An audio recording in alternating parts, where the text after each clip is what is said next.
Voilà, c'est parti.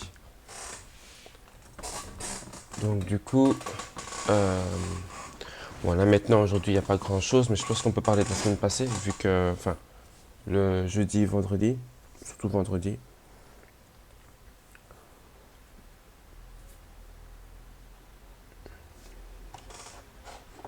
Mhm,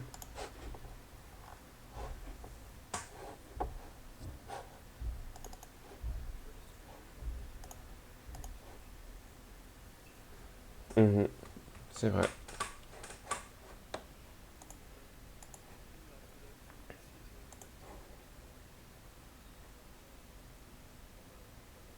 Mhm,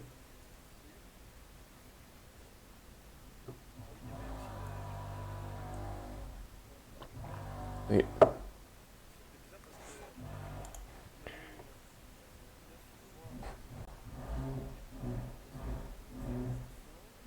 Mhm,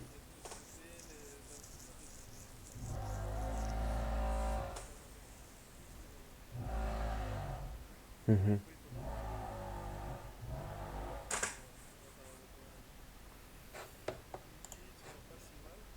mhm,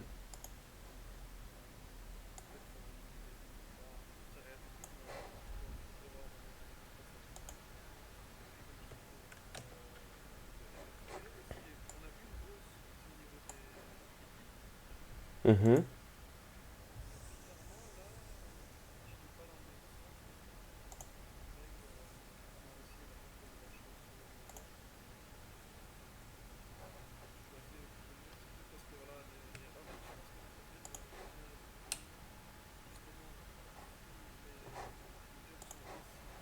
mhm,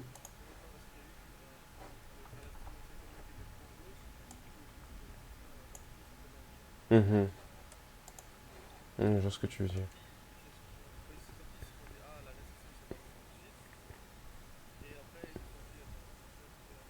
On est déjà en récession. Mhm,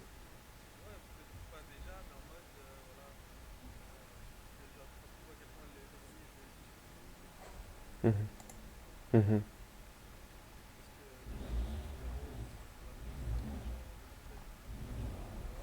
mhm.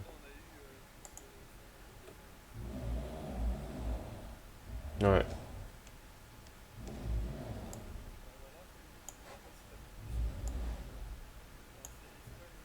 c'est vrai.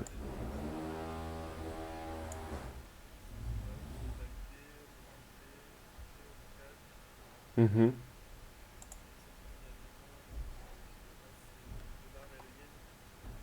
ouais.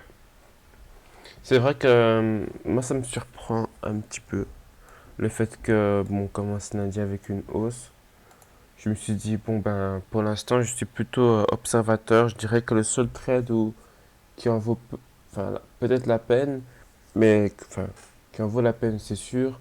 Moi, je me suis dit que j'aurais dû peut-être rentrer plus tôt. C'est le gold.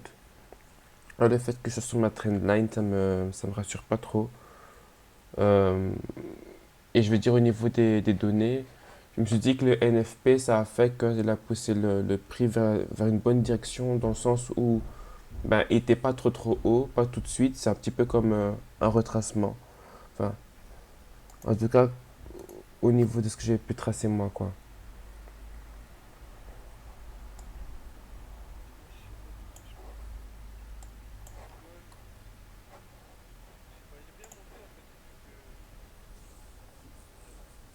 Mhm,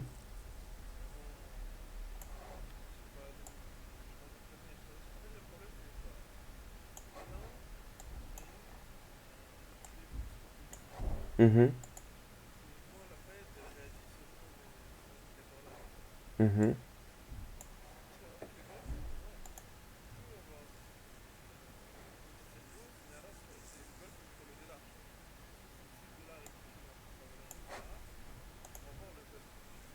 Ouais, c'est vrai.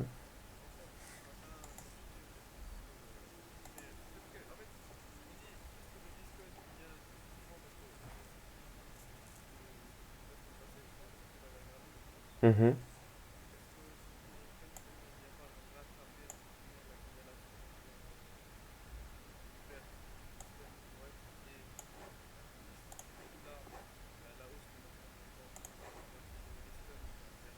Mhm. Vous, justement, est-ce que voilà, l'effet positif de le dollar est aussi positif? J'arrive pas à parce que en fait, genre, les fondamentaux sont pas encore. Je pense pas.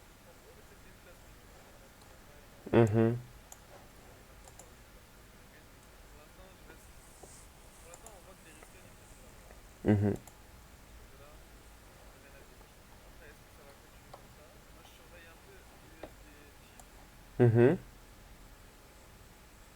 bon, pour l'instant, il ramasse un peu le chiffre d'affaires un peu suspect. Je regardais plutôt à l'achat. Mhm.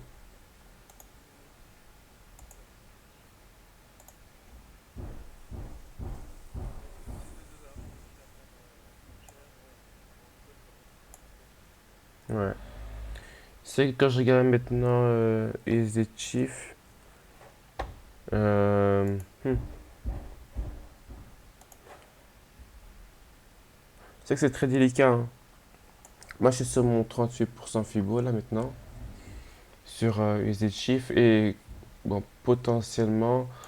euh, Enfin, ouais, non, c'est même pas un Head and Shoulder. Je sais pas trop c'est quoi, mais tu sais, quand tu regardes en daily, tu pourrais croire que c'est un pattern ou quelque chose comme ça, alors que ça ne correspond pas vraiment à quelque chose. En daily, ouais. Le seul truc, moi, cette affaire qui me fascine, on a vu le prix, il a bougé super très haut cette affaire. Mhm. Et puis, voilà, après, on a vu que ça a fait un petit peu en haut, puis ça a fait une correction encore plus basse, Mhm. mais après, le prochain plus haut, il a pas vraiment cassé ce que j'ai pas compris. Mhm. Mais tu sais, là, sa corrélation même FIBO était censée être un peu plus haute qu'avant, alors que ça n'a pas changé. Tu veux dire là maintenant? Ouais, là maintenant Mhm. c'est un peu bas, un peu bas. Mhm. C'est intéressant ça, parce que les fondamentaux ils étaient là, parce qu'on voit un XD super positif, et comme on a vu la position aujourd'hui, ça a donné beaucoup plus à la hausse pour le dollar, Mhm. plus que la position tout à l'heure. Mhm. Mais voilà, comme tu dis, parce que si maintenant la Fed elle prend en considération ça, elle va se dire waouh, les jobs ils sont bien, Mhm. elle va dire ah voilà, on a pu booster agressivement, puis ensuite ça va un peu stop. En termes de taux justement, c'est la preuve que l'économie est sécurisée, du coup on va être beaucoup plus agressif. Mhm. Mhm. Non, je vois ce que tu veux dire. Moi, j'ai regardé une vidéo tantôt qui disait que, en fait, là maintenant, les Américains, ils sont partis tellement en mode stimuler l'économie qu'ils ne peuvent plus faire sans. En gros, c'est comme si je te disais, je ne sais pas moi, tu tous les jours, bon, quelqu'un qui est très, enfin, c'est peut-être pas le bon exemple techniquement, mais bon, voilà pour qu'on peut quand même illustrer.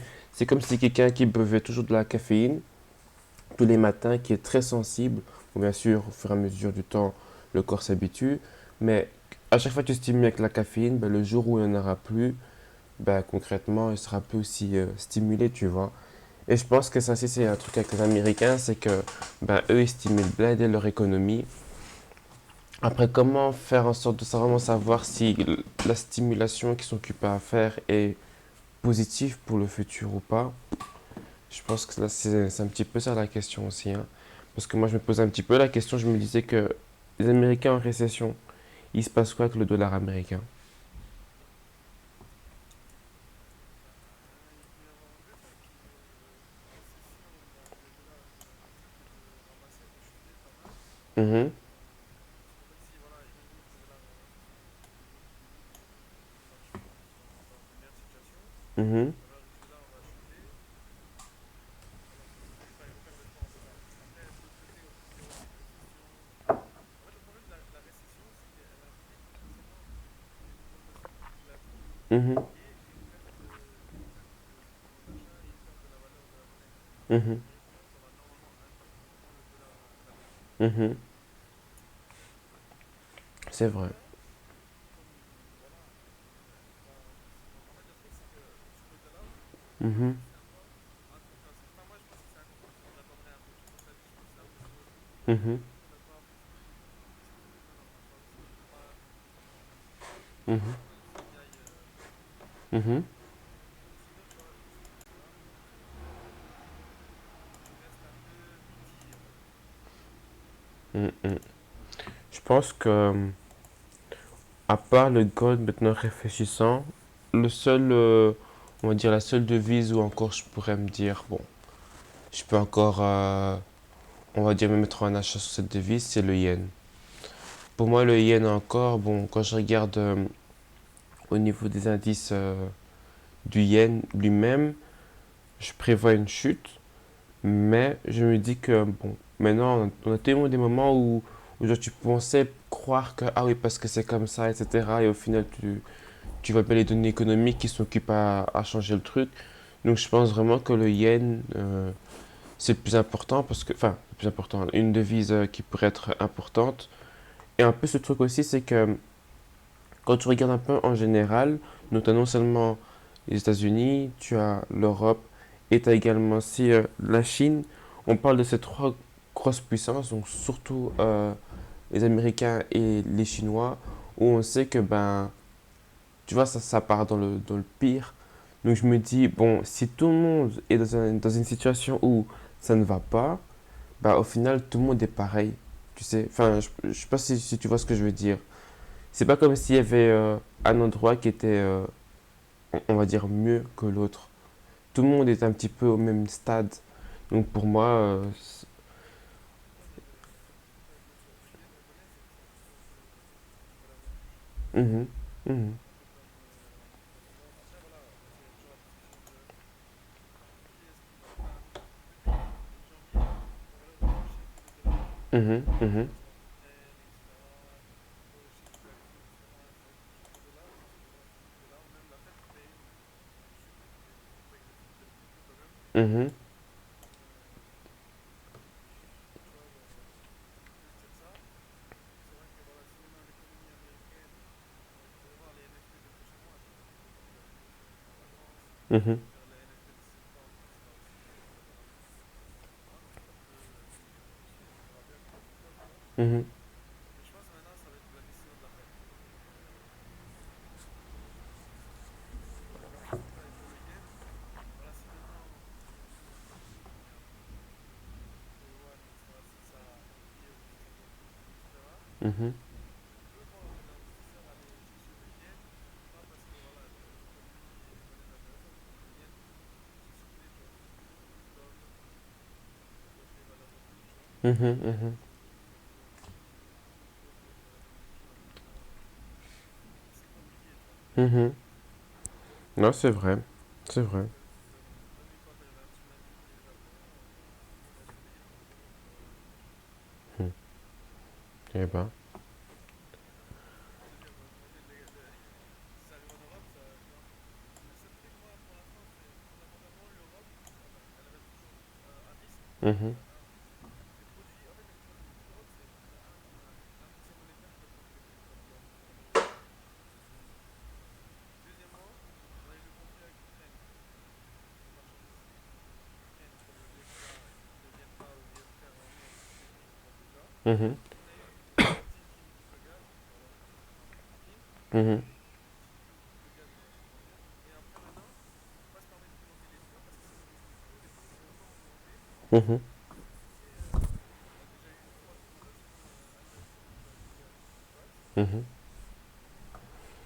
Donc là, maintenant, la BCE ne peut pas se permettre d'augmenter les taux. Du coup, je pense que l'euro va continuer à se renforcer, tu vois. Ouais. Là, maintenant, genre, enfin, je continue à dire, mais même si c'est chiant, parce que ce qui est chiant, c'est que ça fait 2 mois, je dis la même chose. Est-ce que ça va continuer comme ça? Bah, parce que la situation n'a pas vraiment changé, c'est pour ça en soi, hein. Ouais, c'est ça aussi, tu vois.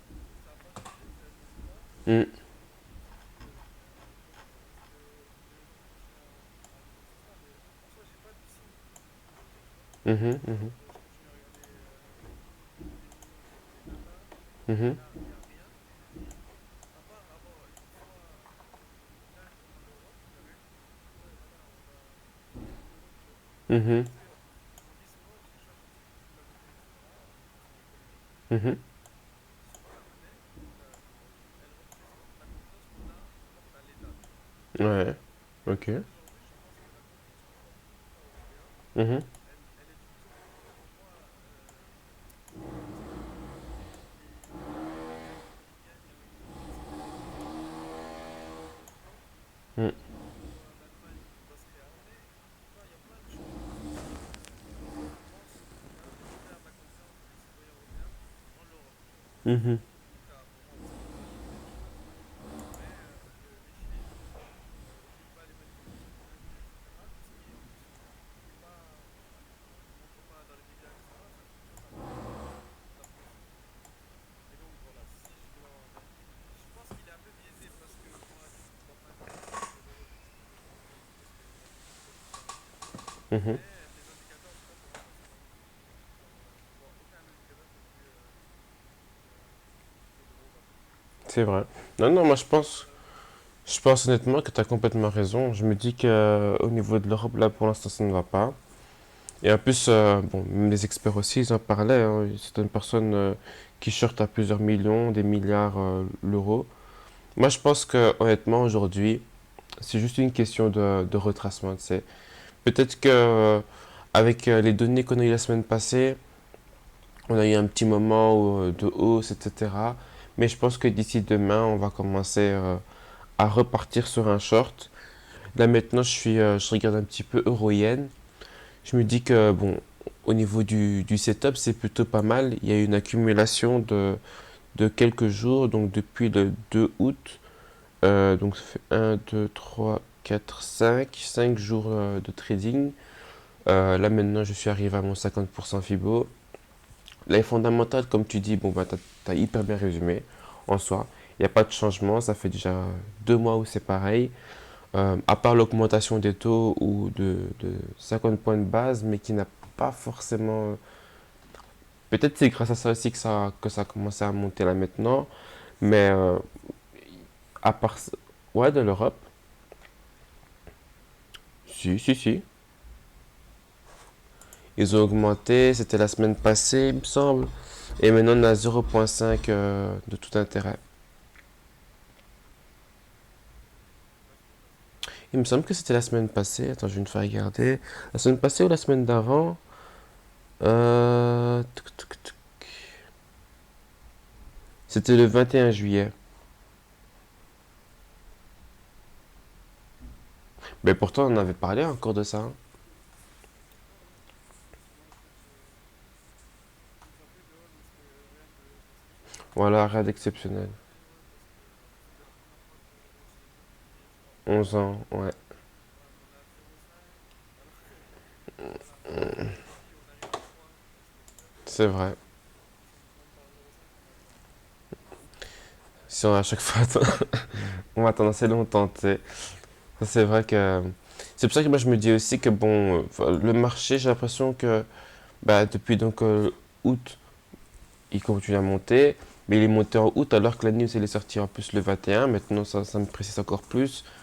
Ça veut dire qu'il a quand même pris, bah, quoi, un peu plus de 10 jours pour pouvoir, on va dire, réagir par rapport à ça. Est-ce que c'est vraiment par rapport à ça que le marché là continue à monter? Je pense pas. Et Peut-être encore, hein. voilà, une petite correction, 50% Fibo, accumulation du prix, et puis ça à voir quoi, hein, honnêtement. Là maintenant, quand je regarde aussi techniquement, en weekly, je pense que c'est. euh, je vais regarder. En weekly, en fait, on est. Enfin, c'est sur un style de triangle ou. Enfin, du moins, il y a eu une résistance qui a été brisée. Et donc, du coup, là, maintenant, c'est vraiment la retombée, quoi. Donc, c'est vraiment sur 3 points. Bon, celle du milieu où c'est un peu loin. Mais je me dis que c'est pas non plus. Parce que ça ne touche pas vraiment la ligne que ça ne compte pas. Donc, du coup, voilà. Je pense vraiment aussi à. Enfin, je sais pas si tu restes encore dessus. Mais euro-yen, à le shorter, quoi. Moi, je pense que c'est un. Bah, ça a l'air intéressant dans le premier temps, mais ça va pas non plus durer longtemps. Mhm. Ouais.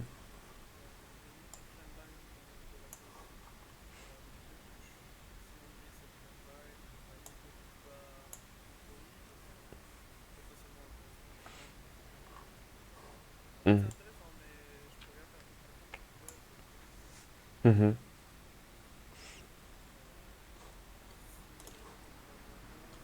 si normalement, tu vois là pour le dollar, comment acheter?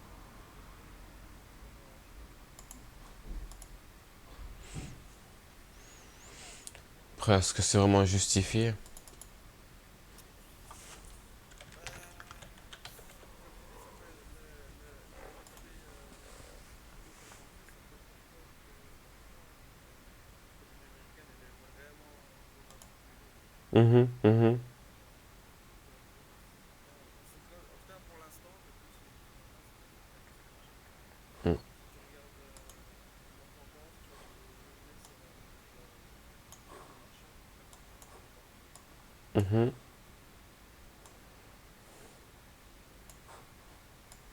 Et puis on voit même, quand je regarde l'US Treasuries, ils Mhm. ont eu une hausse face, quand je dis la hausse face au BNP, on voit que la tendance de fond elle change. L'information financière va être la même. Donc, ouais, peut-être que vendre le dollar, c'est plus intéressant, je sais pas, intéressant si tu veux acheter de l'Europe. Mhm. Mhm. Mais franchement, je sais pourquoi, mais j'ai toujours ce, ce feeling, enfin ce feeling, mais cette pensée où je me dis que le dollar, enfin dans la situation où on est, pour moi, les Américains, ils sont pas à part. Pour moi, en fait, j'ai l'impression que on a peut-être plus de bruit au niveau des Américains parce que bon, voilà, c'est hyper important dans l'économie mondiale, mais que ce soit vraiment le fait que l'Europe soit pareil, que la Chine soit pareil. Enfin, l'Europe, c'est quand même la quatrième puissance au monde. La Chine, il me semble que c'est genre la troisième. La Russie, c'est la deuxième. Et les Américains, c'est les premiers. Bah, pour moi, quand je regarde les choses, je me dis qu'il n'y a aucun pays que je viens de citer là maintenant, ou continent, qui est bien. Donc pour moi, c'est un petit peu comme si on, on surcotait, entre guillemets, les actes des Américains. Se dire que, ah oui, parce que là-bas maintenant ça ne va pas, il faut commencer à short le dollar. Mais il n'y a aucun pays en fait qui est bien. Donc je comprends pas trop ce délire, se dire vas-y, les Américains c'est comme ça, alors que partout. Et honnêtement, je trouve ça beaucoup plus audacieux au niveau des Américains de se dire, tu sais quoi, parce que bon, c'est quand même pas rien ce qu'ils ont là-bas. Je trouve ça quand même beaucoup plus audacieux de se dire que, bah, tu sais quoi, nous on va commencer à augmenter les taux d'intérêt, on va stimuler, mais du moins on va essayer quelque chose. Que d'être en Europe et de se dire, bon, ben, sur 11 ans, on va attendre, et à la 11e année, bon, tu sais, l'inflation est à combien ici maintenant? Presque 9 hein, pour nous, Ça veut rien dire en plus, l'inflation. t'es sûr? Ben, l'inflation, mhm. L'inflation, c'est quoi? Ben, l'augmentation des prix, L'inflation, c'est pas l'augmentation des prix. L'inflation, c'est l'augmentation de la masse monétaire qui induit une augmentation des prix. parce qu'il y a beaucoup plus d'argent en circulation. Exactement. Donc, ça, c'est l'inflation. En soi, déjà, tu vois, les Américains, ils disent CPI, Mhm, Consumer Price Index, donc c'est-à-dire le prix à la consommation, l'indice des prix à la consommation. mhm, Eux, ils ont changé le nom entre guillemets de l'inflation. Genre, ce que nous on traduit par inflation chez nous, CPI, c'est le prix de l'inflation. mhm, Mais en soi, inflation, déjà, le terme il est faux parce que inflation, c'est augmentation de la masse monétaire qui peut induire une inflation. mhm, Et quand tu regardes, il y a aussi le coût de la vie. Là, si tu regardes le coût de la vie, c'est pas 9% parce que c'est à l'an, mhm, tu comprends? mhm, Si tu regardes ici le snack, un sandwich hamburger, ça va te paraître bête comme truc. Un sandwich hamburger mhm. à l'époque, ça coûtait 2,50 €. Ouais, c'est vrai. Aujourd'hui, ça coûte 4 euros. Ouais. 4 €. Mhm, mhm, Donc on a fait un 200% en 3-4 ans. mhm, Donc tu vois ce que je veux dire? 200% en 3-4 ans, c'est pas 9%. Non, tu vois ce que je veux dire? Donc en fait, bon, c'est économique, hein, parce que quand tu caches ça, mais quand tu dis inflation à 9%, ça veut dire quoi? Le reste du temps, ça va jamais être à 9%. Donc en soi, tu vois, Mhm. ou même les prix. Si les prix dans la plupart des calculs qu'on a fait, c'est que tu as l'énergie,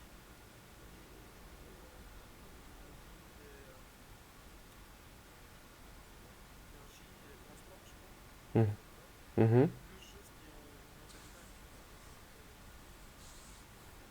Toi, quand on me dit l'inflation 9%, tu vois, bien sûr 9%, mais le coût de la vie, on l'a presque à 20%, tu vois. Mhm. Mhm. Après, bon, apparemment, le CPI, c'était connu comme un indice, hein. Ça n'a rien à voir avec. En fait, c'est l'indice qui montre l'inflation. C'est comme. Ouais, ouais, c'est pas exact. C'est pas l'inflation elle-même, mais c'est. Je vois ce que tu veux dire. Mhm. Le truc, c'est que je veux dire, déjà, en Europe, on n'utilise pas les bons termes. Donc, Bah, c'est des termes différents. certains termes. Hein? Des termes différents, peut-être. Ah, comme je te dis, inflation, c'est une augmentation de la masse monétaire. Donc, si on me dit l'inflation, elle est à 9%, je te dis, bah, alors la masse monétaire, elle augmente de 9% par an. Mais depuis 10 ans, on fait qu'imprimer des billets. Je crois que l'augmentation, elle est juste de 10% par an, tu vois. Mhm. Mhm. Mhm. C'est déjà ça le problème, en fait. Tu vois, je te parle là, je parle pas de finance, genre des marchés, je te parle d'économie en général, tu vois. Mhm. Quand je te parle pour un petit compte imprimé, tu me dis, voilà, l'inflation c'est 9%, ça veut pas dire que ses coûts ils ont augmenté de 9%. Tu penses pas que d'ailleurs il y a une moyenne? Mais à l'époque, on utilisait, enfin, c'est ce qu'on apprend aussi à l'école, la méthode des bundle ledger pour faire une moyenne.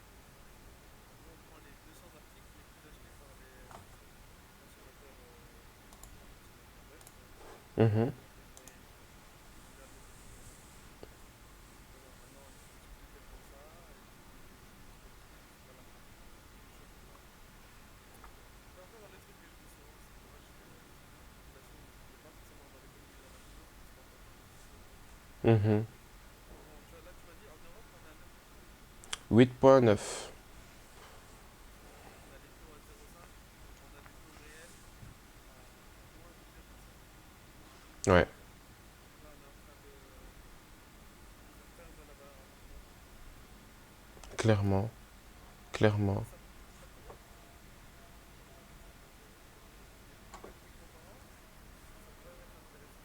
Pourquoi? Parce qu'en gros, si tu fais perdre de l'argent à l'argent, quand tu perds de la valeur à ton argent, ça t'oblige à investir et à faire circuler l'argent, tu vois.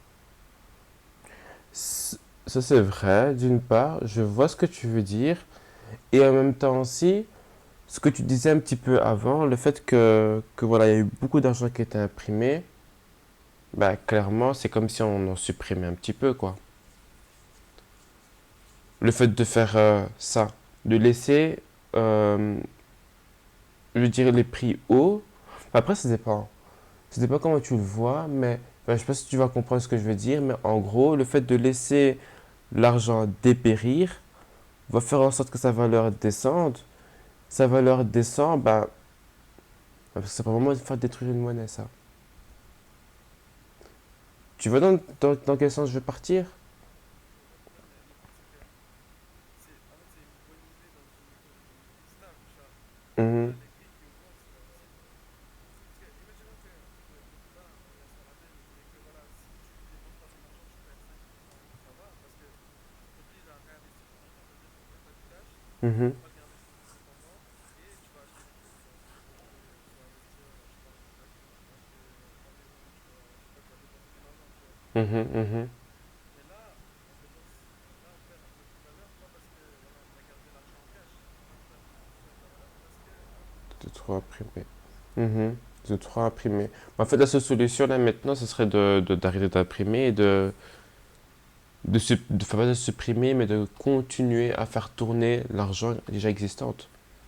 Bah, c'est ce qui se passe. Ils ont arrêté les comptes émergents ou diminué presque super bas, tu vois. Mhm. Mais là, logiquement, quand tu veux arrêter de faire circuler l'argent, qu'est-ce que tu fais? Tu augmentes le taux d'intérêt. Ce que font la plupart des pays qui font. Non, pas arrêter de faire circuler. Quand tu veux arrêter, on va dire, quand tu veux arrêter un peu cette stimulation que nécessite. Tu veux arrêter la stimulation, tu augmentes les taux d'intérêt, tu vois. Mhm. Donc là Bah, maintenant, il y a tout qui augmente. mhm. Qui a déjà perdu 10% de sa monnaie n'a plus de valeur, etc. Augmenter les taux, c'est rajouter encore une pression en plus sur les gens. Mhm. Mhm. Parce que l'inflation, c'est un impôt sur les pauvres, déjà de base, tu vois. Donc si on continue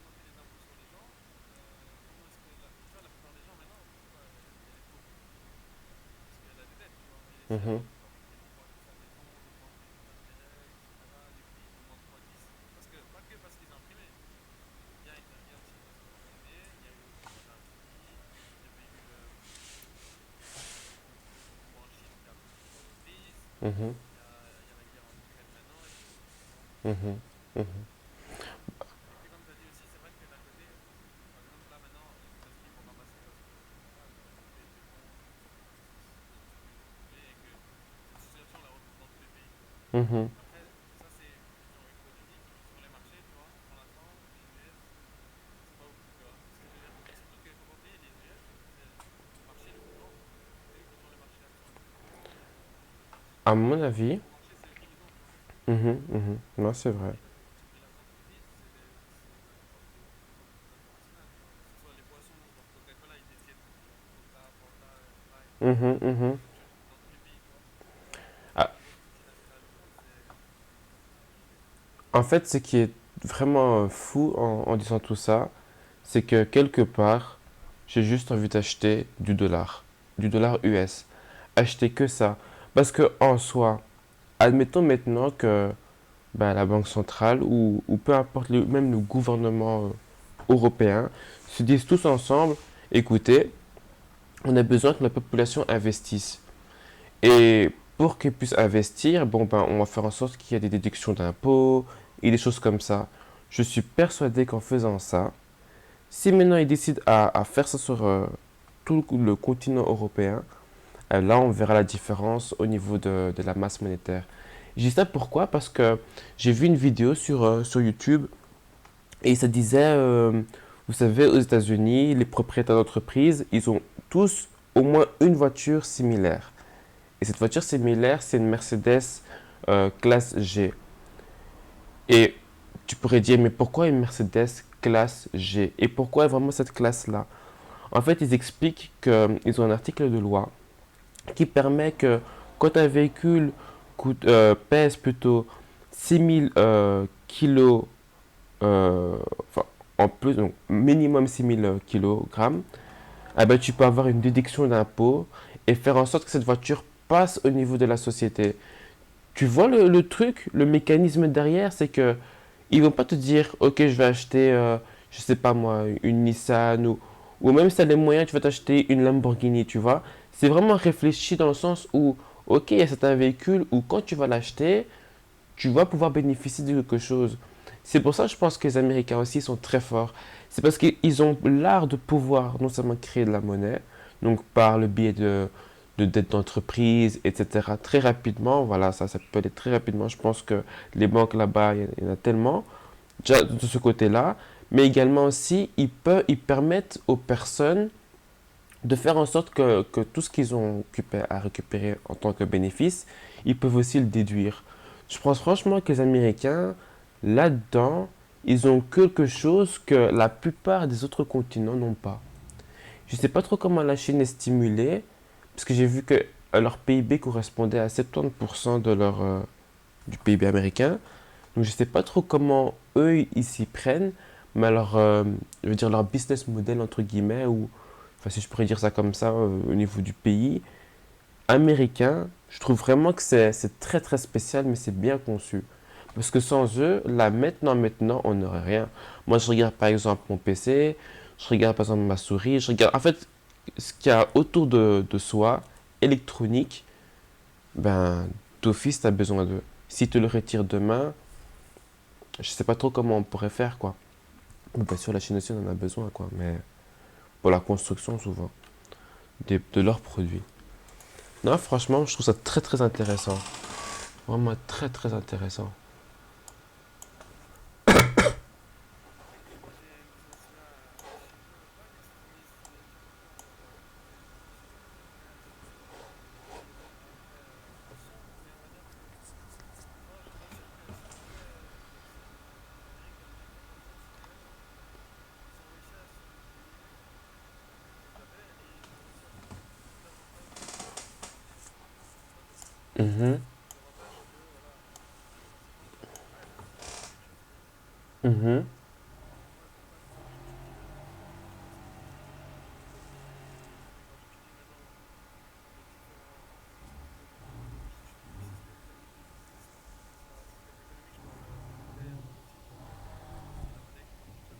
Mhm. Parce que bon, ton pays fonctionne grâce à la monnaie. Sans monnaie, un pays ne peut pas faire un échange avec un autre pays. Mhm.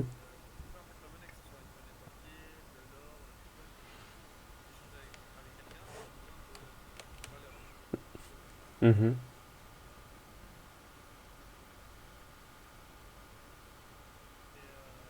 Et quand tu regardes la dernière. Je me dis, moi je parle de l'Europe parce que, voilà, je parle de l'Europe européen, pas européenne, la Commission européenne. Mhm. De mon pays, pas de la Belgique. De Belge, je parle, parce que je suis belge. Tu vois, si j'étais américain, il y aurait Mhm. d'autres points de vue, tu vois. Pas similaires, parce que voilà, ils partagent. Mais on remarque que tout ce qu'on dit, Mhm. la plupart en tout cas, enfin, c'est mon avis, certainement mon opinion, c'est les conséquences de la Seconde Guerre mondiale. À ce point, pourquoi tu penses ça? Bah, l'Europe, tu vois, la Commission européenne, elle existe depuis pas longtemps quand même. Mhm. Et l'euro, l'existence de l'euro, etc., c'est venu continuer à cause de quoi, tu penses? Parce qu'après la Seconde Guerre mondiale, il y a eu deux mots. Le mot, c'est genre, on utilisait l'or. Toutes les monnaies avant, elles n'étaient pas écrites sur l'or. C'était euro, ça veut dire l'or. Mhm. Dollar, ça veut dire l'or, etc. Mhm. Les Bretton Woods, les Américains, ils ont dit, voilà, maintenant, ce sera que le dollar qui vaut de l'or. Mhm. Et ça sera une autre monnaie qui vaut de l'argent. Mhm. Et ça a été accepté par tout le monde. C'est la grande charte, ça. Ouais, c'est ça. Ça a été accepté parce que voilà, les Américains, eux, ils ont fait beaucoup d'argent pendant la Seconde Guerre mondiale. Mhm. Ils sont venus, entre guillemets, nous sauver, etc. Mhm. Et nous, c'est devenu, tu vois, genre, c'est devenu comme nos papas, tu vois. En mode, voilà, on voyait quelque chose de nos pays, tu vois. Mhm. On Mhm. trouvait ça important. Il y avait plusieurs théories possibles, etc. Mais voilà, c'est ça qui a été voté. Mhm. Et après, on a vu que les années d'après, le dollar a fluctué parce qu'ils pouvaient importer. En fait, ils pouvaient gérer à chaque fois la valeur de leur monnaie, tu vois. Mhm. Donc en soi, ils pouvaient importer une quantité qui pouvait exporter très très cher ou importer pour pas cher, exporter pour très cher. Donc c'était suffisamment avantageux. Donc ils étaient avantagés pendant la Seconde Guerre mondiale parce qu'ils pouvaient vendre tous les bons d'armes, etc. Ils savaient nous aider, etc. Mhm. Et à ce moment-là, nous, en Europe, on s'est dit, à un moment, Bretton Woods a lâché parce que voilà, c'était plus possible, etc. Parce que le dollar était plus maîtrise. Mhm. Mais nous, en Europe, on s'est toujours dit, en fait, on s'est toujours mis dans la tête qu'on doit rivaliser avec le dollar et on doit aussi avoir notre indépendance, tu vois. En mode, voilà, on doit avoir notre monnaie à nous. Parce Mhm. que voilà, nous, l'Europe, on est le plus grand pays monétaire. C'est vrai. Et à la base, l'euro, ça a quand même été fait, entre guillemets, pour concurrencer le dollar. Tu vois ce que je veux dire? Mhm. Ça, je savais pas. Ok. Genre, en fait, c'est pas clairement dit, mais c'est dit en mode, voilà, le dollar, si on dépend trop du dollar, etc., on peut avoir un truc à nous, tu vois. Et notre Mhm. première invention, c'était pas une monnaie, mais c'était un truc, genre une espèce de panier avec une série de pièces différentes qui étaient stables, sur laquelle on pouvait, tu vois, mettre notre argent. Ça veut dire, voilà, on avait le franc belge, et Mhm. il y avait cette espèce d'indicateur qui s'appelait l'euro à l'époque, tu vois. Et il y avait même eu des tests comme ça qui étaient faits, etc., avant l'euro. Il y avait eu quelques tests, mais c'était pas la première chose. Mhm. Et nous, on est arrivé avec cette idée, cette coalition de la France, des États-Unis et de l'Allemagne. On s'est dit, voilà, on va faire l'euro, qui est une espèce de benchmark amélioré, tu vois. Mhm. Genre le benchmark, c'est l'inflation. Et donc, c'était aussi, tu vois, en mode, voilà, l'Europe. En fait, ce qui est bien dans tout ça, c'est que c'est globalisé dans le sens que si maintenant, voilà, l'Europe, elle voulait se détacher de cette indépendance américaine, Mhm. parce que depuis la guerre, on dépend de l'Amérique, tu vois. C'est eux qui sont venus nous sauver, ils nous vendent nos armes, ils ont profité de nous pendant pas mal de temps, etc. À un moment, on s'est dit, voilà, il faut se détacher de ça et il faut qu'on redevienne des pays souverains. Tu vois, à l'époque, avant que l'Amérique soit découverte, et même au moment où elle a été découverte, c'est les Anglais qui sont partis, tu vois. Mhm. Les Anglais, les Espagnols, ces gens-là, c'est des gens européens, quoi. C'est les pays souverains d'Europe. Mhm. Nous, on avait entre guillemets, avantage parce que, voilà, on faisait déjà des colonies dans les autres pays, donc on pouvait un peu plus avancer, etc., dans les relations, Mhm. on faisait déjà des trucs extraordinaires. En gros, tout ça pour Non, dire c'est qu'au intéressant. fil des années, Mhm. c'est pas juste des années, c'est des décennies plutôt, mais au fil des années, nous, on a développé notre outil, Mhm. notre politique dans ce sens-là, tu vois, parce qu'aussi on dépendait d'eux militairement, tu vois, parce qu'en gros, depuis la Seconde Guerre mondiale, quand tu regardes la présidence d'un pays, on a été souvent militairement, tu vois. C'était en mode, voilà,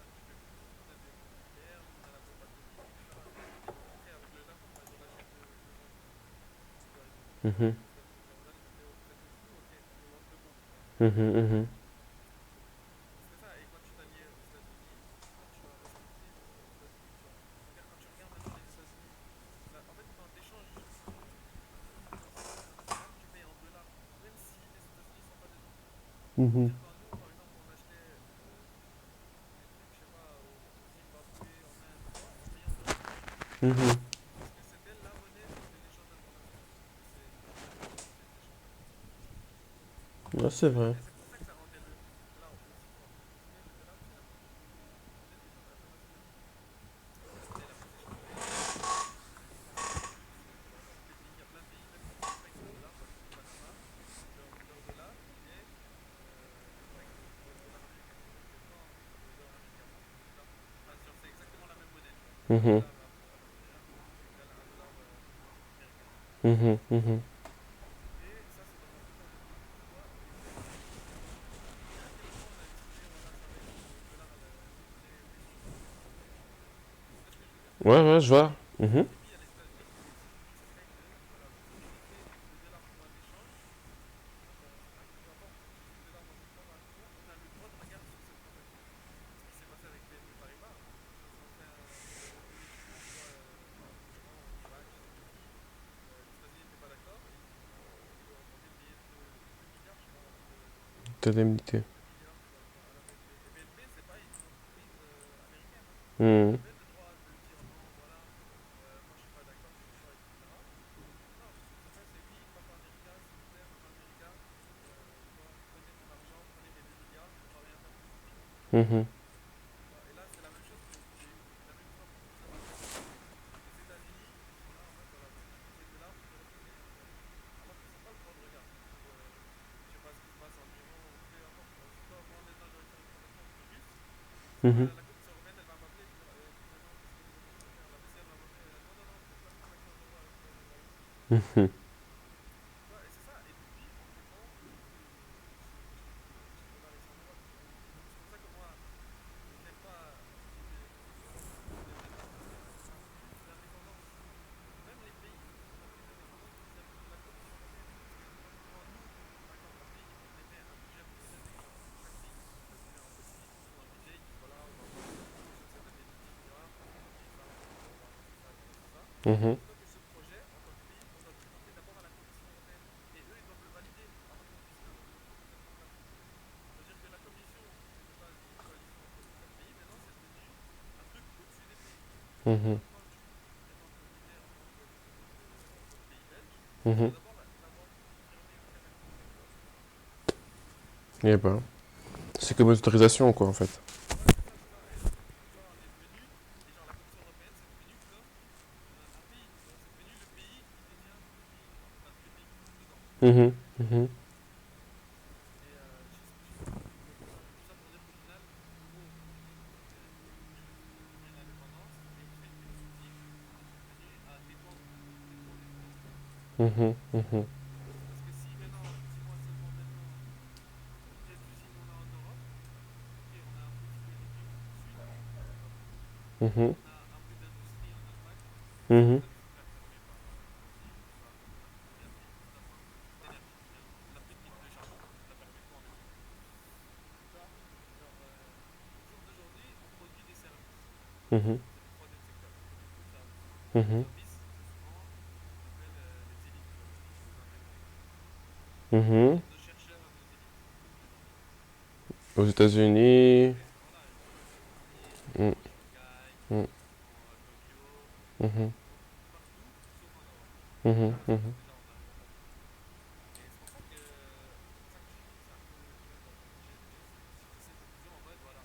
Bien sûr, les États-Unis, c'est intéressant pour eux ce qu'ils ont fait parce qu'ils ont pris l'avantage au début, tu vois. Au début de la Seconde Guerre mondiale, on dépend des États-Unis. On a voulu faire des trucs niveau militaire sur les États-Unis parce qu'on a même dit à l'Allemagne, voilà, vous nous réarmez, c'est normal parce que voilà, à cause des 2 guerres mondiales, on en avait assez, tu vois. Mhm. L'Allemagne a eu deux secondes guerres mondiales. Et donc, nous, maintenant, en tant qu'Europe, genre que soi-disant, on est au-dessus des belligérants, des Asiatiques, je sais pas quoi, en disant en mode, ah oui, mais nous, on est en Europe, on n'est pas en Asie, sinon on va en Afrique, tu vois. Genre, je veux dire, Macron, il va en Afrique et il dit que les Africains, c'est des sous-trafiqués, tu vois. C'est des Mhm. mercenaires. Il va en Afrique, c'est des sous-trafiqués. Tous ces trucs-là, tu vois. Mhm. Genre, nous, soi-disant, on se prend pour supérieur parce qu'on est l'Europe. Et moi, l'Europe, c'est plus une illusion pour moi. Tu vois, parce que là, montre-moi que l'Europe, c'est pas qu'une illusion, quoi. Y a rien qui me dit que l'Europe, c'est pas une illusion. Je vis dans une perspective où, voilà, on est européen, on est plus des Africains, plus des Asiatiques. Mhm. Parce que, voilà, on a un passé colonial. Voilà, en Afrique, typiquement, où ils n'avaient pas encore découvert des choses comme ils avaient déjà découvert, on pensait qu'ils étaient misérables et qu'on allait les expulser, tu vois. Mhm. Et voilà, comme j'ai dit, les États-Unis ont bien joué. Et à cause, tu vois, moi, je veux dire en mode, voilà, les États-Unis ont profité de la Seconde Guerre mondiale et on paye encore les conséquences aujourd'hui, tu vois. On paye encore les conséquences de ce dollar qui, après la Deuxième Guerre mondiale, a su s'imposer dans le monde entier. Ça, c'est vrai. Aujourd'hui, pourquoi il y a des conflits? Parce que la Russie se dédollarise, la Libye elle en a marre. Elle a dit maintenant vous allez payer mon gaz Rouble en russe. rouble ou en or. T'imagines le bail? Il a dit en or. Ça fait 10 ans, ça fait 50 ans on n'a plus rien acheté en or. Et là il vient et il dit ouais, vous allez me l'acheter en or. Tu vois. La Mhm. Russie, même chose. Tu vois. Typiquement, elle va dire voilà, toutes vos marchandises là, vous allez me les acheter en yuan. Mhm. Et comme vous allez me les acheter en yuan, vous aussi vous allez me l'acheter en or. J'ai envie de dire aussi, parce que la Chine a des stocks d'or depuis des années, tu vois. Mhm. Et tous ces combats-là, et même les combats militarisés, c'est tous des combats économiques parce que les gens ne veulent plus croire au dollar. Parce que le dollar, il te dit, quand tu utilises le dollar, il mange droit de regard, il mange je sais pas quoi, ils vont te dire que c'est fabriqué plus fort, Mhm. en justice américaine. Eh ben. Voilà, et c'est ça, c'est ce que c'est un énorme terrorisme des guerres.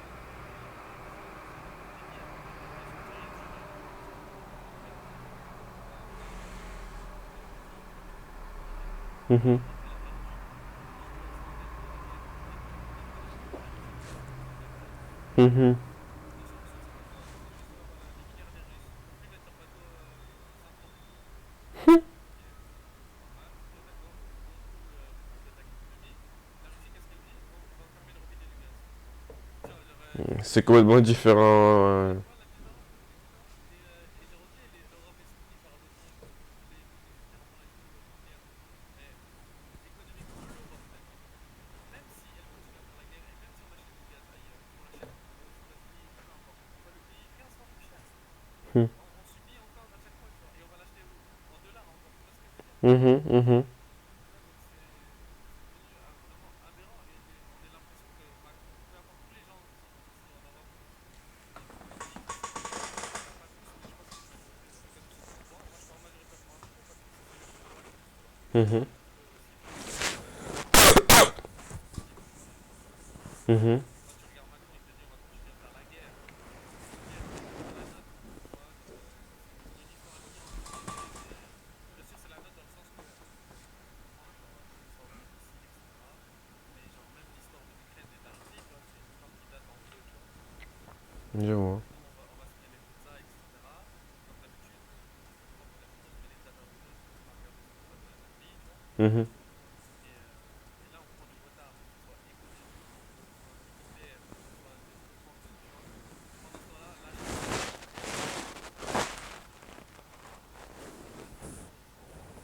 au max, Mhm. prend des alliances. Et si maintenant on commence à rejeter les gaz Russie, la Russie va devoir le vendre à quelqu'un d'autre, tu vois. Et il y a des gens qui vont racheter du gaz russe. C'est vrai. Bah, d'ailleurs, l'Inde et la Chine, hein. Ouais, voilà, exactement. Voilà. La Russie, elle vend déjà des armes à l'Inde, tu vois. Hmm. L'Inde et la Chine sont amis avec l'Occident. Typiquement, ils font des bons marchés, je crois, dans les recettes et tout. Mais à un moment ou l'autre, si voilà, l'Inde, elle commence à voir que l'Europe, c'est plus du blabla qu'autre chose, Mhm. elle veut se développer elle-même, tu vois. Et comment elle veut se développer elle-même? Elle va dire, ok, la Russie, ça a l'air plutôt intéressant, tu vois ce que je veux dire? C'est vrai. On va préférer être le développement de la Russie De l'Europe. Hmm. Ouais, bien sûr. Mais voilà, nous, en tant qu'Européens, nous, on veut pas on veut jouer ce truc-là à l'Europe en mode on veut se faire développer et on veut se faire martyriser une fois pour toutes, tu vois. Mais franchement, moi, je trouve que, ouais, t'as complètement raison dans beaucoup de points, franchement. Et je me dis que c'est vrai qu'il faudrait commencer à ne plus voir le dollar comme il est actuellement, mais que pour l'instant, Je parle vraiment du présent et peut-être encore dans un an ou deux, tu vois. Ça me donnerait que ça changerait en un claquement de doigts. Je me dis que pour l'instant, le dollar reste encore fort. Après, c'est vrai que il faut bien commencer quelque part. Il faut bien commencer à stimuler, on va dire, les monnaies d'autres pays, tu vois. Mais, C'est comme le tu avais parlé, tu vois, l'Afrique, mhm, enfin les pays de Centrafrique qui veulent instaurer des justement, systèmes ouais, ouais, je viens de qui dire. font revenir de l'argent en France. Mhm, Et moi je trouve que certains pays d'Afrique ont ça, ça je trouve que c'est bien qu'ils en instaurent. Mais mhm, certains pays d'Afrique méritent le respect parce qu'ils ont commencé à comprendre. mhm, À comprendre que les solutions, c'est pas l'Europe qui va les apporter, c'est pas celle qui va les apporter, c'est que à eux de faire les choses, tu vois. mhm. Ouais, voilà. Et puis, en Europe, peut-être qu'on a réalisé ça. Je sais pas si on va le réaliser un jour, mais peut-être une fois on aura réalisé ça, on commencera à trouver des solutions pour l'avenir, tu vois. Hmm. Mais bon, voilà, pour l'instant, c'est très très spécial. C'est fou en fait. Bah, moi, je trouve ça quand même assez spécial de se dire qu'ici en Europe, on a. Enfin, au niveau des ressources, il n'y a pas énormément comme les autres. Du moins, pas si important. J'ai l'impression que tu peux quand même aller voir autre part, tu vois. Mais que. Donc, l'Europe ne s'est pas proposé beaucoup, mais il sait prendre beaucoup, si je peux dire ça, donc acheter, etc. Mais ça veut dire que si maintenant il n'y a pas d'alliance, ou il n'y en a plus, ben concrètement, Ouais, tu vas pas pouvoir non plus. voilà.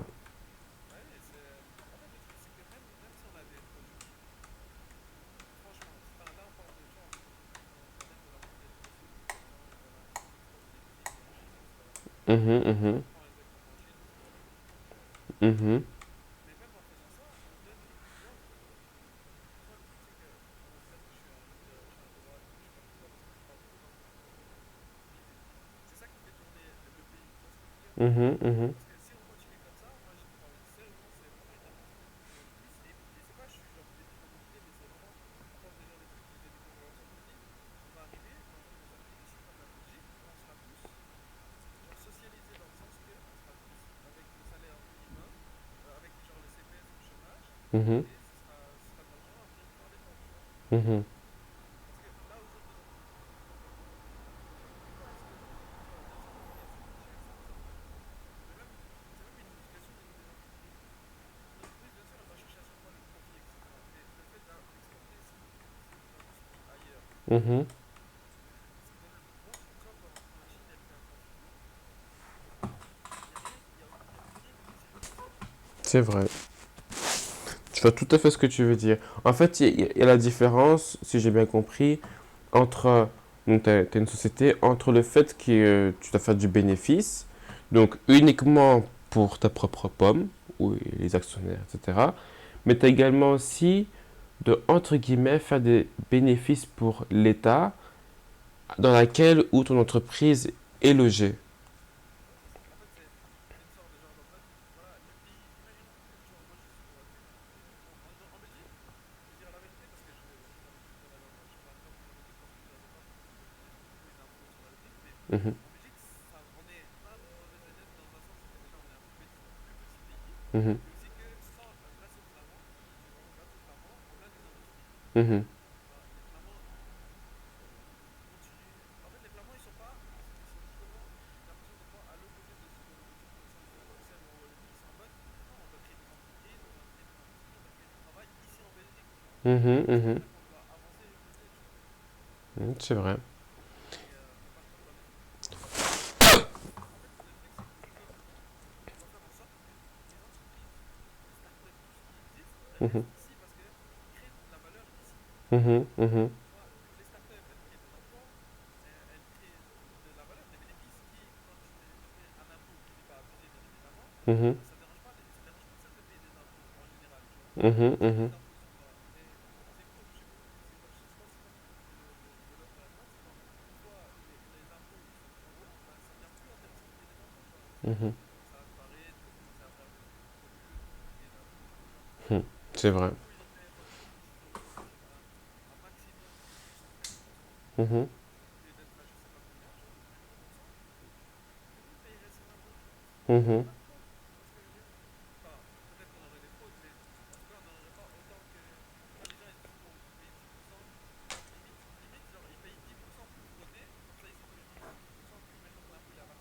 Mhm, ils se disent, ben, je vais frauder, je vais payer au final plus cher. Donc après, tu vois, c'est pas ce que tu veux, etc. mhm. Alors que si voilà, là maintenant c'est à 10%, ils n'ont même pas besoin de frauder, tu vois. Ils payent la même chose que s'ils fraudaient. C'est C'est vrai. toujours plus compliqué de frauder que de payer de l'impôt. Mm, mm, mm. C'est que quand t'es indépendant, quand tu fais le dernier barème, 55% ou 50% qui part comme ça. Bah oui, c'est ça. Et même si on me dit, ouais, il n'y a pas beaucoup comment ça se mettra en place, je sais pas, les indépendants, les entreprises, Mhm. bah c'est trop tard. Très clairement, on a mis trop de temps pour ça, tu vois. Pas trop tard, ça je dirais pas. Vaut mieux tard que jamais, honnêtement. Bien sûr, bien sûr, bien sûr. Ça, c'est complètement un laisser passer, mais c'est vrai que c'est mieux vaut tard que jamais, je suis d'accord. Mhm. Mais même maintenant, ce qu'on met en place, c'est quoi? On met en place, c'est du crédit, mais même les taux de crédit sont abusés, tu vois. Mhm. Les impôts sont abusés. Dès que tu commences à gagner, après, c'est même plus intéressant d'être indépendant, c'est mieux d'être directement en société, etc. Tu vois. C'est vrai. Quand tu es en société, tu dois payer plus de frais déjà pour lancer ta société, des trucs comme ça. Mhm. Tu as le comptable, tu as le notaire. En fait, il y a plein de choses. Et c'est pour ça que je dis que c'est un peu étouffé. Dans le sens que, ici en Belgique, on accepte les milliardaires. Les milliardaires, ils vont te payer des impôts. Il y a une limite ici où tu es obligé de payer des impôts, tu vois. Mhm. Mais les petites entreprises qui essaient de s'insérer, ils ont rien du tout à payer. C'est vrai. Tu vois, c'est ça qui est un peu, voilà, étonnant. Parce que quand tu vois les entreprises qui viennent ici, elles viennent pas avec leur train de vie. Juste, elles se domicilient ici. Ouais. Non, clairement, c'est vrai. D'ailleurs, il y avait même eu, je sais même plus c'était qui, mais c'était une entreprise milliardaire également aussi française. Euh, Bernard Arnault. Est-ce que c'était Bernard Arnault? Il me semble que non.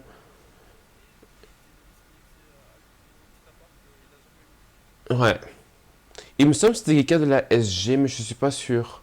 La Société Générale. Mais en tout cas, voilà, c'est connu qu'ils font ça, quoi.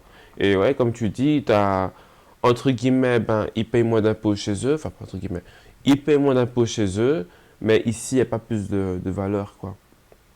Non, c'est vrai. En gros, ok, en fait, on va dire, genre, ils viennent, ils payent moins d'impôts, ça ramène de l'argent, parce que c'est des milliardaires, donc imagine les milliardaires, ils payent 5%, bah, ça te fait quelques millions, tu vois. Mhm, mhm. C'est you. Mais en échange, il y a pas de vraie valeur ajoutée pour eux. Il n'y a pas comme ils ont rien contre les indépendants, tu vois. Mhm, mhm. On est toujours là, on essaie comme je dis, on accepte, on met des avantages pour les grosses entreprises, les méga grosses entreprises, pas forcément les milliardaires, tu vois. Mhm, Mais rien pour les gens de ce pays qui veulent lancer des trucs dans ce pays, tu vois. mhm, Moi, je vois combien bien sûr, chambouler, ça fait partie du job des indépendants. C'est le risque que tu prends, tu vois. Et tu vois. mhm, Mais il faut des trucs, genre, parce que moi, je suis convaincu que, imagine une startup qui réussisse, mhm, après elle se délocalise. J'en suis convaincu. J'ai pas les chiffres, donc voilà, je vais pas m'aventurer, etc. Mais je suis convaincu que si on regarde le nombre de startups qu'il y a dans le pays et le nombre de startups qui se délocalisent après avoir percé, mhm. c'est phénoménal, genre de 70%. C'est vrai. J'en suis convaincu, tu vois. Parce que après un moment, en fait, quand tu es entre la création et milliardaire, ça commence à être trop cher. Ça commence Mhm, à être trop trop cher et pas intéressant du tout, tu vois. Parce qu'on parle à chaque fois de normes, de ceci, normes différentes, législation environnement, trucs et tout. Et après, on s'étonne quand on délocalise dans un pays en Chine, tu vois. mhm. Ça coûte encore moins cher. Après, Là-bas, ils n'ont pas tous les mêmes normes, tu vois. je pense aussi que c'est très très relatif. Tu vois, genre, par exemple, les Français, quand tu as les impôts là-bas, je pense que là-bas, les impôts là-bas, c'est 75%. Ils vont se dire, ouais, on va partir à côté, donc en Belgique, parce que là, au moins, on est sûr qu'on payera moins. Quand tu regardes encore un peu plus loin, tu peux te dire, ah, t'as le Luxembourg qui est aussi juste à côté, ou tu pourrais te dire, bon, ben, C'est en Suisse. voilà, c'est ça. Après, c'est vrai que ça dépend, parce qu'ici, il y a quand même des millionnaires, en Belgique, il y a des millionnaires, et il me semble qu'il y a aussi des personnes qui frôlent ou qui sont au milliard. Il me semble qu'il y en avait eu un qui était où sa boîte était, enfin c'était ouais, quand même une grosse société qui sponsorisait tout ce qui était les vélos, les cyclistes, etc. Donc je pense qu'il doit quand même en avoir, il doit quand même trouver euh, des... C'est sûr. C'est sûr qu'il y en a. Mhm, Je dis pas qu'il n'y en a pas, mais je dis que, imagine sur du 100% de startups créées qui arrivent à percer, qui arrivent un peu à vendre et qui tournent, on va dire.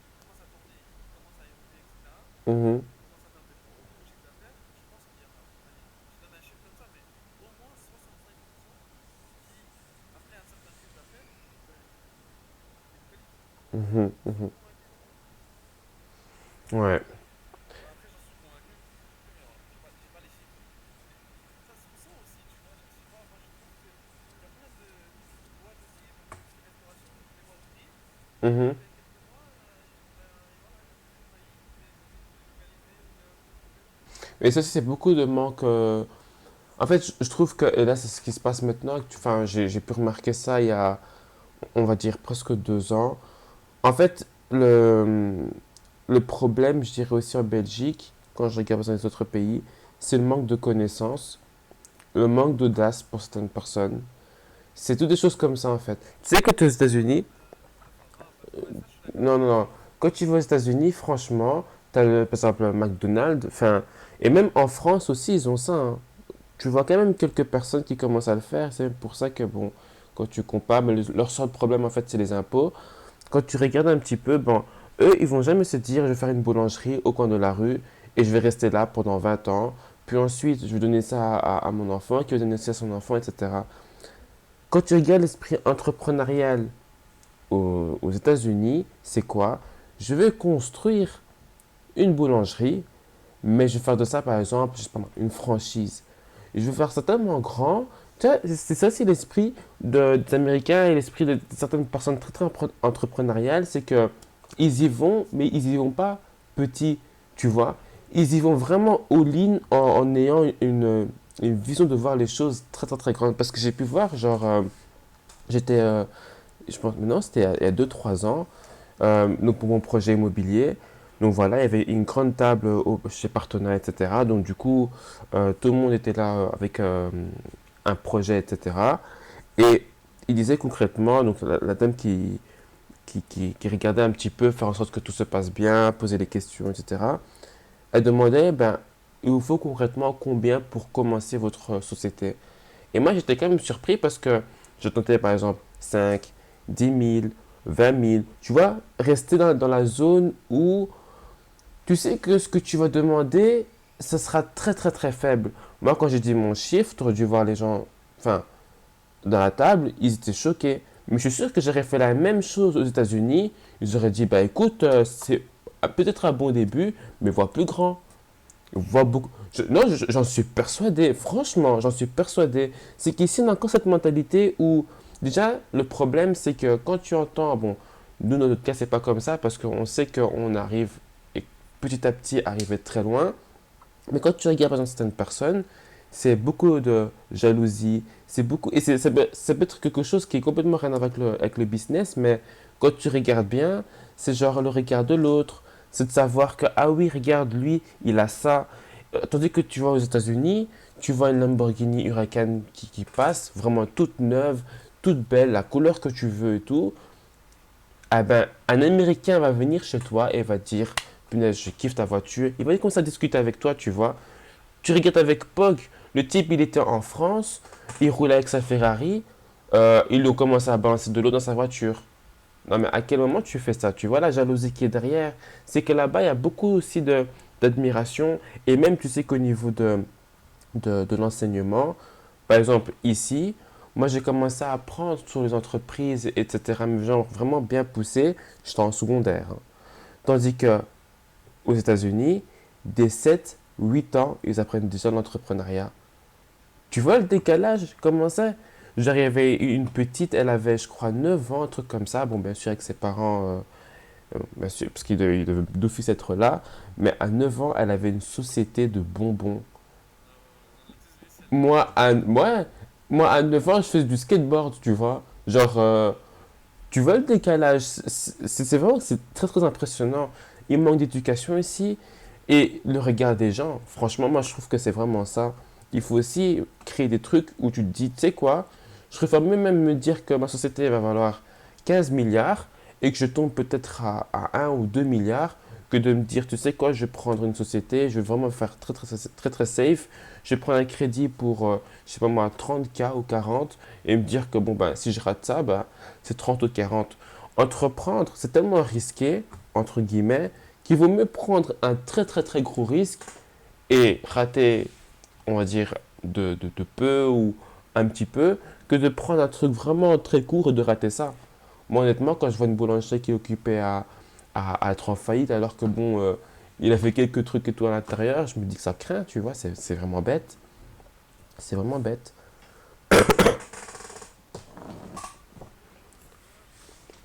Je suis d'accord. Mais bon, ça aussi, tu vois, on peut dire que c'est l'éducation, Mhm, mais le truc, c'est que, tu vois, la mentalité, ça s'entretient. Dans le sens que si maintenant, quand tu deviens quelque chose avec les années, c'est que mhm. tu as fait en sorte de l'entretenir, cette chose-là. Ouais, c'est vrai. En soi, si plus personne pense comme ça, enfin, si plus personne n'entretient la mentalité, ben, on change de mentalité, on pense différemment, tu vois. Mhm, mhm, Donc ouais, ce que tu dis, c'est vrai. Et puis voilà, il y a des deux côtés. Il y a les frères qui vont pas aller tous les jours. Il y a le côté population. Et gros, quand aussi, on te dit, voilà, tu taffes pas, t'as pas de moyens, ok. Je dis pas que c'est mauvais, hein, mais genre, tu peux aller au CPS, tu peux faire tout ce que tu veux et tout. Mais mhm, des fois, au CPS, tout le monde travaille en noir. mhm. Tu vois, genre, c'est pas le meilleur des moyens de trouver ça, tu vois. C'est vrai, c'est vrai. Les Américains, c'est... Bah, déjà, au niveau des aides, c'est mort. Et donc, du coup, de ton côté, ou bien tu te laisses mourir, concrètement, tu te laisses mourir, ou bien tu fais un truc qui va faire en sorte que tu sortes de là. Et ça aussi, c'est que je regarde quand les livres que je lis, parce que souvent des livres américains, enfin surtout un là maintenant, en fait, ils ont aussi une certaine... je sais pas, ils ont un mental où, par exemple, bêtement, tu vois, c'est qui Robert Kiyosaki? À un moment, il parlait des Texans. Il disait en fait, le Texas, quand tu regardes les Texans, eux, ils font en sorte que ils vont pour quelque chose, mais quand ils font quelque chose, ils vont le faire très très très grand. Genre à une échelle pas possible. Parce qu'ils se disent que ça foire, il va quand même pouvoir dire bah ça a foiré, mais regarde ce que j'ai fait derrière, tu vois. Et c'est ça en fait, pour eux en fait c'est des trophées. Et si tu rates, bah on te dit ouais t'as raté, tu vois, t'es un loser, tu sais rien faire, blablabla, bla, bla, bla, tu vois. Alors que Si tu rates, ils vont dire, ah, je te dis que t'allais réussir, tu vois. ouais, c'est vraiment ça. Tu vas aux États-Unis, tu dis punaise, j'ai tenté ça, mais au final j'ai raté. Hein, ils vont t'applaudir, ils vont te dire, tu sais quoi, c'est même, t'as même plus de chance hein, que si tu vas dans une banque et tu leur expliques que t'as raté un truc, mais que t'as appris de ça, et que donc du coup, tu peux mieux refaire, il y a plus de chances qu'une banque américaine ou peut-être encore une banque chinoise, tu vois, parce qu'eux aussi sont très très très entrepreneuriales, etc. Donc d'office, il y a eu pas mal de fails, mais quasi partout sauf en Europe, ils vont te dire, tu sais quoi, on va te donner une somme pour que tu recommences avec des meilleurs appuis qu'ici en Europe. Ici en Europe, ils vont te dire, ok, on te le donne, mais ils vont pas aller très très très loin, tu vois. Franchement. Ouais, je suis d'accord. Donc là, on revient sur l'éducation. Ah, et l'éducation. Oui, oui, il y a aussi la formation. Mhm, mhm, Et il dit que voilà, les cultures et les principes, bien évidemment, il peut y avoir des événements qui vont changer les choses. mhm. Mais genre, une culture, il est constitué principalement, c'est des conséquences de ce qui s'est passé avant. Ouais, c'est Bien vrai. avant. Mhm, mhm, Ça, c'est vraiment les conséquences de ce qui s'est passé avant. mhm, Et ce qui se passe aujourd'hui, c'est vraiment les conséquences de ce qui s'est passé après la guerre. Tu vois, l'avantage de ce conflit est énorme. mhm, Mais voilà, et puis c'est cette mentalité qui est restée au fil des années. Et non, ça va plus. Ça, mais ce discours de l'entrepreneuriat et de la mentalité, on l'a depuis tellement longtemps, tu vois. Maintenant, c'est que même la monnaie a pris cette mentalité. Tu vois, j'ai l'impression, comme si tu vois, moi limite, je vois le crash tous les jours, tu vois. Comme si tous les jours mhm, c'était un marque de la monnaie. Genre la monnaie. Et du coup, je trouve pas avoir un avenir. mhm. Donc je me dis, voilà, en Europe, il y a des solutions. C'est quoi les solutions que tu vois Après, franchement, de ce que j'ai pu voir, etc., au niveau accompagnement entrepreneurial, il y en a quand même, hein. Petit à petit, j'ai pu voir ces dernières années où, par exemple, il y en a un qui est à Gare Centrale et j'étais vraiment surpris parce que, bon, je connaissais déjà cette boîte avant, elle était à Erasmus, ils sont maintenant déportés à Gare Centrale Et ben, il me disait que voilà, on est en partenariat direct avec Google, par exemple, tu vois. Donc je me suis dit, ok, ils sont en partenariat avec Google. Je me dis que c'est pas mal, mais bon, c'est quand même Google. Google se trouve où? Voilà, ça reste toujours la même chose. En fait, je pense que on n'a pas encore compris, comme tu disais un petit peu là tantôt, de monter sa startup ici, mais pas genre juste la monter, créer un truc, tu vois, où c'est genre juste pour ta rue ou pour la commune, tu vois. Les Américains, ils ne sont pas comme ça. Je me dis que chez eux, quand ils sont occupés à construire un truc, ça sera tellement grand. Attends, ils sont à des kilomètres de chez nous et pourtant, qui n'a pas un téléphone Apple ou l'a déjà eu? Qui n'a pas un produit chez de la maison ou utilise quelque chose? Même encore là maintenant, on est sur TradingView. Je suis presque sûr que genre c'est américain. Ou si c'est pas américain, ils sont quelque part là derrière, d'office. Je vais sur Internet, moteur de recherche, je vais où? Ben, je vais sur Google, tu vois. Je regarde tradingeconomics.com. Ça vient d'où? Bah, ça vient des États-Unis. Donc, toutes les choses comme ça, je me dis que, en fait, comme tu disais aussi, non seulement on va, enfin, les gens déportent l'entreprise aux en Chine pour pouvoir payer moins. Une fois que tu réussis, bah, tu vas autre part. Ça veut dire qu'en gros, bon, bah, l'Europe, au bout d'un moment, il n'y aura plus rien. Je pense qu'au bout d'un moment, et c'est là où on se relie au niveau de ce que tu disais tantôt, c'est que, ouais, concrètement, il suffit que ça continue comme ça pour qu'au bout d'un moment, bon, ben, tu vas faire quoi ici en réalité? Si c'est pour payer, je sais pas combien en impôts, pour Voilà, c'est un peu pas qu'on te suive, quoi. taxer directement ce que tu fais. Mhm. C'est logique qu'à un moment, eux, ils vont reprendre le contrôle de l'entreprise. Parce Ouais. que, en fait, à un moment, je pense, le point que tu es en train, c'est à partir d'un moment, ça devient moins rentable de faire de l'argent. Donc, tu as Mhm. plus d'argent pour construire, tu Mhm. construis plus Mhm. aussi. Ouais. Et effectivement, mais ça, c'est limite un truc communiste, tu vois. Genre, tu Mhm. veux que toutes les personnes soient rentables C'est vrai. c'est égaux baguette magique. Ça aussi, c'est. Il n'y a pas de risque-reward, on va dire, là-dedans. Si on pourrait dire ça comme ça. En fait, c'est un capitalisme socialiste, quoi. Mais Ouais. socialiste dans le terme, je veux dire, dans le bon terme du terme. Parce que le vrai socialisme, c'est pas vraiment ça. Le socialisme dont on parle vraiment, c'est bien ça. En fait, c'est un capitalisme qui tourne vers le communisme. Mhm. C'est, voilà, tu gagnes, ok, tu peux créer des entreprises, tout ce que tu veux, mais bon, ce que tu gagnes, faut pas que ça dépasse trop. Faut pas que ce soit de trop. En revanche, si maintenant tu es déjà riche et que tu viens, voilà, on sait que tu peux prendre ton entreprise, mais quelque part, tu pourras quand même venir et voilà, tu auras quand même ton adresse ici. Mais bon, sans plus, quoi.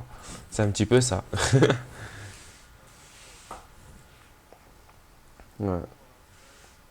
Après, on a aussi cette vision des choses. Je suis d'accord avec ce que tu dis. Il faut essayer de changer les choses ici. Est-ce que justement on peut donner des exemples dans d'autres pays? C'est Hmm. ça aussi. Parce que tu vois, si je prends conscience déjà de mes mentalités en Afrique, je vois que effectivement, quand tu vas dans d'autres, tu vois que la monnaie en fait fonctionne sur les autres. Mhm. Là aussi, les Américains qui l'impriment, c'est l'imprimante. Hop, tu imprimes, tu fais ce que tu veux. Mais c'est pas, tu vois, Ouais, c'est pas l'idéal. C'est vrai. l'idéal c'est que tu pars dans un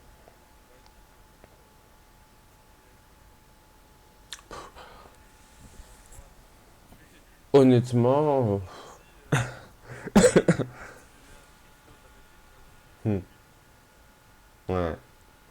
Je pense que s'il y a un continent à changer et que j'ai vraiment commencé à déporter l'énergie pour ça, c'est l'Afrique. Honnêtement, je pense que ils ont fait tellement du sale en Europe que je sais pas, peut-être c'est la roue qui tourne, hein, tu sais. Franchement, je n'ai aucune idée. Je sais même pas comment ça se fait que c'est comme ça. On a l'impression que tout se passe bien ici et que voilà, bon. Maintenant, tu entends même des personnes un petit peu lambda parler d'inflation, mais qui au final ne se rendent pas forcément compte. Et le pire, c'est qu'ils n'ont pas la connaissance pour pouvoir se protéger de ça, tu vois. C'est genre vraiment, moi je trouve que c'est un truc ouais, par exemple, j'en parlais encore avec ma copine et tout. Elle disait, tu gagnes le loto, tu fais quoi? C'était vraiment les voyages, etc., tout ce que tu veux. Tu vois, la première chose qu'on pense, c'est plaisir, tout de suite, tu vois. Moi, je dis, je gagne au loto, t'inquiète pas, j'appelle quelques experts.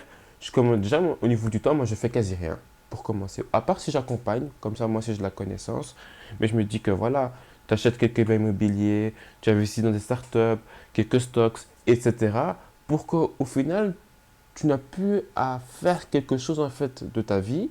Si tu veux travailler, tu travailles, mais au final, si tu n'en as pas envie, bon ben, tu fais en fait ce que tu veux. disons que ne pas gagner au loto, quelque part, c'est très bien. Ça fait plus de revenus Au bout de 5 ans, ouais, c'est ça. tu gagnes 10 millions après 5 ans, Ah, tu dois repartir travailler. c'est ça, Après hein. 5 ans, on te rappelle aussi 6 mois. Et littéralement, plus tu fais rien du tout, tu démarres, Hmm. ton contrat vient 5 ans et tu dois te retrouver à, je sais pas, revenir balayer le truc. Après, ça dépend dans quel sens que tu le vois, mais c'est un côté positif et un côté négatif. Je veux dire, le côté négatif, c'est que comme tu dis, ouais, au bout de 5 ans, c'est connu que même conseillé, quand tu gagnes, les 6 premiers mois, tu n'as même pas regardé ton compte. Et que genre, voilà, tu vois des experts par après, etc. Mais que ouais, donc 5 ans, c'est fini. Et je veux dire, d'un côté positif, c'est-à-dire qu'une personne, tu vois, qui a un background un peu plus comme nous, tu sais, on rentre ici, enfin, dans le système, dans ce monde et tout, on se dit, bon, ben, on n'a pas de parents riches qui est là derrière pour nous dire, tu sais quoi, réfléchis comme ci, réfléchis comme ça. C'est-à-dire que nous-mêmes, on peut se construire et que à partir de, par exemple, des capitaux comme qu'on conçoit au niveau du trading, construire petit à petit bah, notre propre capital, commencer à réinjecter autre part et tu vois, tout ça, apprendre des connaissances parce que je pense que notre discours là maintenant n'est pas pareil que par exemple certaines personnes qui ont le même âge que nous, tu vois. C'est, c'est une construction en fait de connaissances qui va. Enfin, le résultat là, derrière, c'est vraiment genre, ouais, faire fortune. Honnêtement, je pense qu'il n'y a pas autre chose que de dire ça. La situation là actuelle, c'est genre juste une préparation de plus tard. Mm. Mais l'argent, c'est pas toujours l'argent qui va savoir le gérer, quoi. Mhm. Si tu dois pas gérer ton argent, tu sauras rarement le gérer. C'est vrai, c'est vrai. Si tu investis déjà, si tu as déjà des connaissances, etc., tu comprends ton argent, Mhm. tu auras plus de problèmes à avoir plus d'argent. C'est tout à fait ça. Là, je regarde un petit peu, je suis sur le graphique EuroJPY. J'attends encore la petite fin là de. En fait, je voudrais juste que ça break complètement les anciens, euh, les anciens supports. Je pense que 137.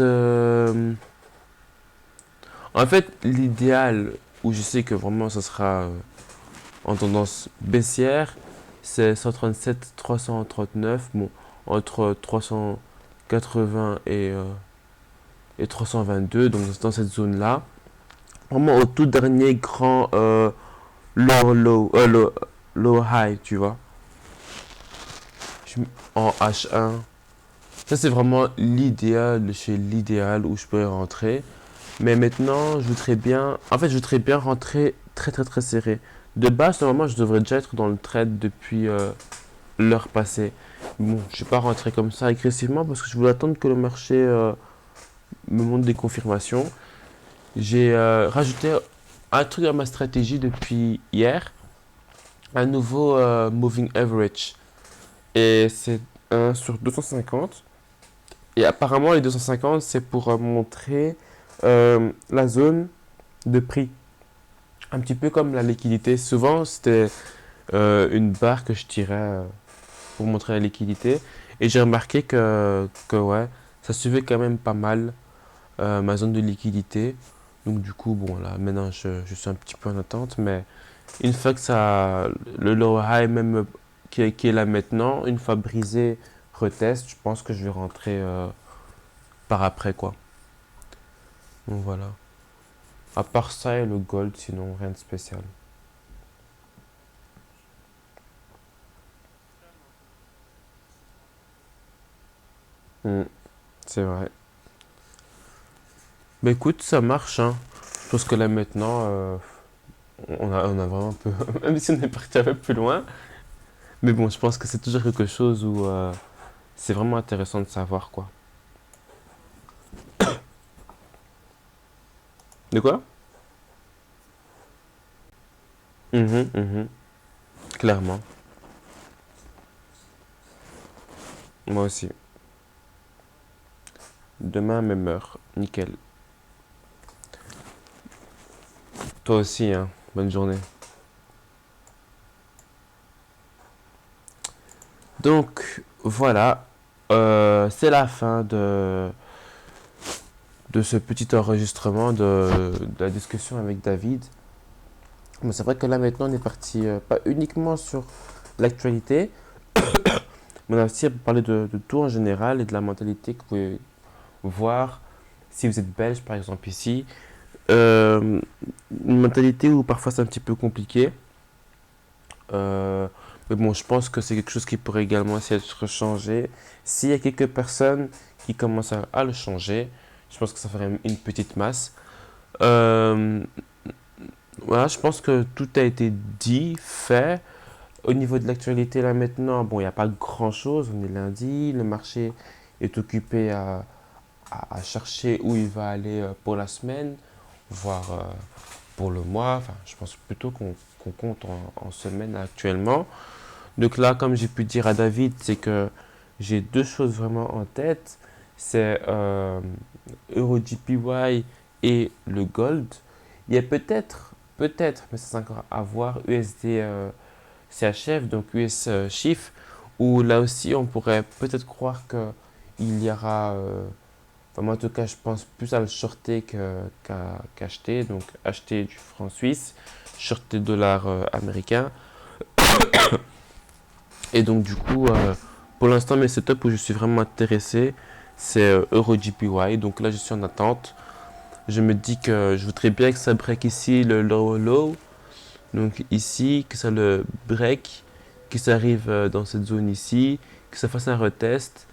Et là, je vais pouvoir rentrer et attendre qu'il continue et pourquoi pas mettre un sell stop ici, dans cette zone-là. Ça me laissera quand même un peu de marge. Et voilà quoi. Je pense que pardon, ça pourrait être plutôt pas mal. Alors ici, donc la ligne orange là, dorée, c'est mon 50% Fibo. Après une accumulation de plusieurs jours, il me semble que c'est 5 jours. Donc c'est déjà pas mal aussi. Donc déjà deux de mes confirmations. Ici j'ai également aussi la zone de prix 250 de 250 jours donc de SMMA.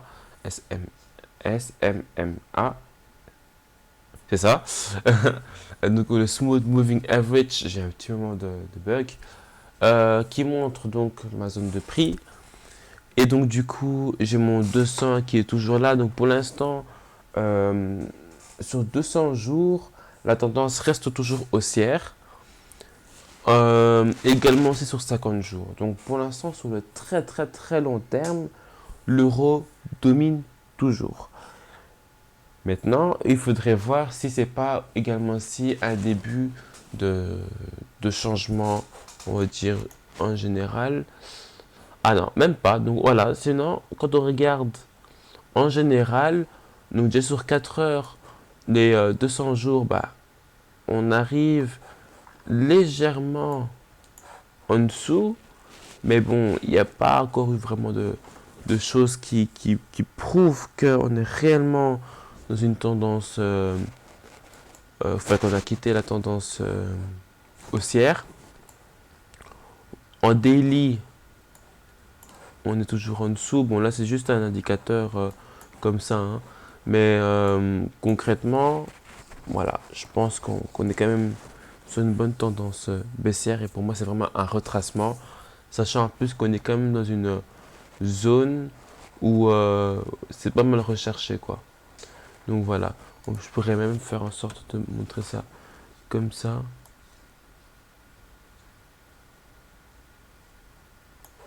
Donc c'est vraiment un endroit où il y a eu pas mal de... Comment je vais dire ça? Il y a eu pas mal de... Enfin, c'est une vraie zone de liquidité, un endroit où il y a eu pas mal de choses qui sont passées, notamment ici, où on voit la continuité de la tendance. Bien sûr, ça a été un moment où c'est plus une correction qu'autre chose. Là, pareil aussi. Ici également. Et là également aussi. Donc je pense que c'est quand même quelque chose qui est plutôt bien. Et donc voilà. Voilà, on voit que c'est en chute libre. Il y a eu le volume également aussi qui montre que ça a l'air plutôt bien. Ça c'est du H4, donc il faudrait vraiment que ça brise ici, que ça fasse un retest là pour que je puisse rentrer dans le trade pour être sûr en fait. Mais c'est vrai qu'en H3 également, je pourrais me mettre là et puis rentrer dans le trade plus clean. Mais je vais rentrer dans le trade en mode moins agressif. Bon, malheureusement, mon risque reward sera complètement différent. Là, il est de 10. Si je serais rentré directement, bon, ben, ça aurait pu fonctionner. Et donc, du coup, j'aurais pu quand même prendre un bon trade. Mais bon, il faut mettre certains, certaines choses. Euh, et donc du coup, là maintenant je regarde aussi, bon, je regarde un petit peu en même temps que je discute, mais concrètement, le fait qu'il y ait un avalement ici, déjà pour commencer, le higher high, higher low est ici. Pile poil là maintenant, on occupe à faire on dirait un petit retest, mais j'ai l'impression qu'il va continuer à chuter. Donc on est là, je pourrais descendre comme ça ici. Donc là, je regarde un petit peu comment disposer le truc, mais 37 pips, ça fait plus même 40, 42. Les volumes a l'air pas mal. Concrètement, je pense que ça pourrait être pas mal. En plus, bon, c'est de l'euro JPY. Là maintenant, on est en session londonienne, donc c'est bon. Euh, c'est vraiment aux alentours de midi, 16 h, que ça commence vraiment à bien péter. Donc voilà, je pense que c'est terminé pour aujourd'hui la vidéo. Je vous souhaite à tous et à toutes une bonne journée. Et donc du coup, on se retrouve demain. Au revoir.